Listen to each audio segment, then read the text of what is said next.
Dalam Bapa dan Putra dan Roh Kudus. Amin. Allah Bapa di surga, kami mengucap syukur dan terima kasih bahwa kami di dalam gereja Katolik di bawah kepemimpinan Santo Petrus, pemimpin dari para rasul, yang dilanjutkan kemudian oleh Paus kami.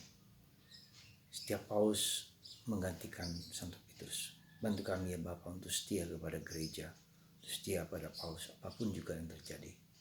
Dan semoga Paus pemimpin gereja Katolik semakin dikuatkan oleh Roh Kudus. Demi Kristus Tuhan dan pengantara kami. Amin. Para saudaraku terkasih, ada sekali lagi ketika gereja awal mulai tumbuh dan berkembang, ada banyak problem, ada banyak masalah yang muncul. Salah satu yang paling penting, yang mungkin bagi kita tidak penting, adalah soal sunat. Karena sunat merupakan suatu pintu masuk kepada kerajaan Allah, ya, kepada pengakuan akan iman akan Yahweh. Nah, kemudian nanti sunat itulah yang kemudian dalam pengertian kita menjadi sakramen baptis. Kita dalam sakramen baptis itu mendapatkan karunia yang lebih daripada sekedar sunat lahir ya. Ketika dibaptis kita akan mendapat gelar sebagai anak Allah.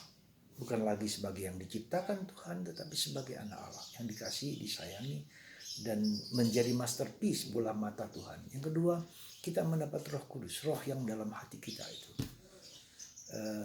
Dan itu nanti kita lihat bagaimana Petrus dan para rasul memiliki kebijaksanaan roh, kebijaksanaan yang luar biasa. Ya, ketika mereka menentukan pilihan yang tidak mudah.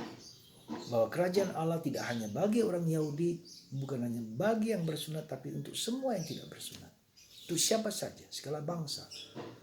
Petrus yang seorang nelayan tapi memiliki kebijaksanaan, dan Roh Kudus lah mengilhami gereja, mengilhami pemimpin-pemimpin, mengilhami otoritas gereja. Nah, kemudian kita setelah tadi anak Allah, kemudian Roh Kudus, kemudian kita masuk dalam komunitas gereja, ya, komunitas persekutuan para rasul. Ya, persekutuan para rasul ini penting. Ya, jemaat awali mengawali dengan persekutuan para rasul. Ya, kemudian nanti bapak-bapak gereja dan seterusnya diteruskan. Kemudian, jadi kita masuk bukan diselamatkan. Saya bukan hanya sendiri, bukan hanya soal iman saya kepada Kristus, sekolah skriptura, bukan hanya itu. Seolah-olah ketika saya beriman, saya selesai. Tidak, saya beriman dalam suatu komunitas, suatu kebersamaan, koinonia. Saya juga dipanggil untuk mewartakan kabar Kristus kepada segala bangsa. Ya, jadi keempat, dosa asal kita dihapus. Ya, sekali lagi, dosa yang membuat kita menjauh dari Tuhan itu dihapus. Meskipun kita punya kecenderungan untuk berdosa yang dilukiskan dalam ketujuh dosa berbahaya. Ya, sombong, malas, kikir, tamak, ya, iri, kemudian cabul, ya, marah, dan seterusnya. Jadi ketujuh dosa ini yang selalu ada dalam diri kita dan kita terus berjuang. Justru karena dosa itulah kita berjuang untuk menjadi baik, untuk menjadi kudus, dan mohon rahmat Roh Kudus.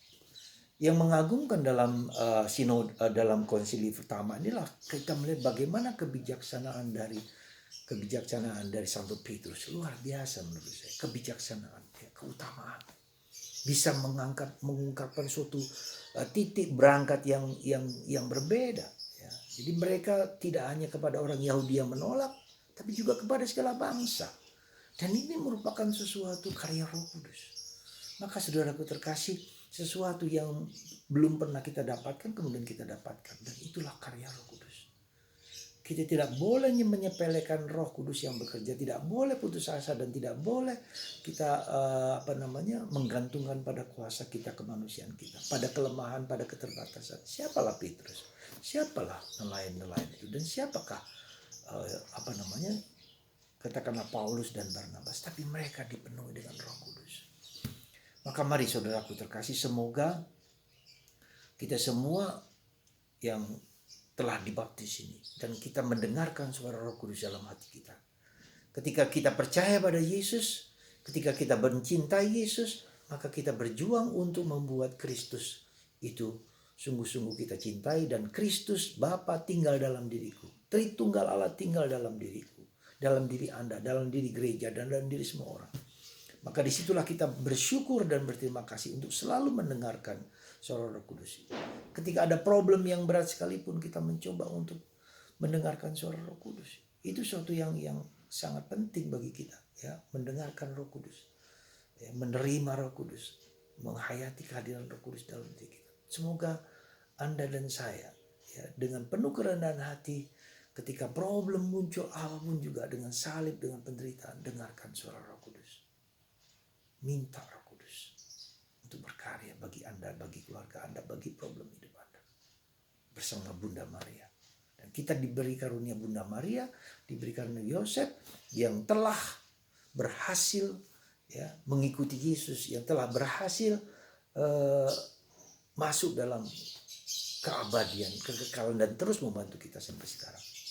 Semoga Tuhan memberkati Anda dan kita tetap setia kepada gereja apapun juga situasi gereja.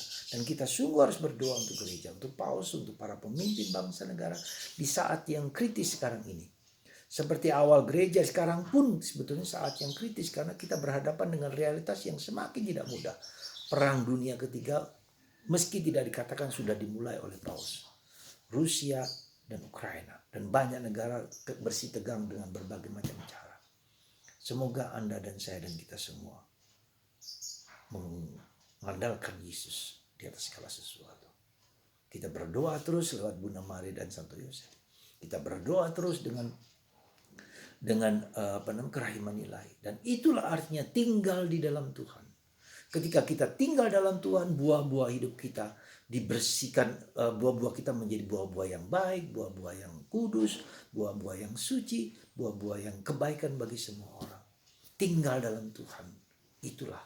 Dan Tuhan akan pelan-pelan menyucikan, membersihkan hidup kita semua. Itulah tinggal dalam Tuhan.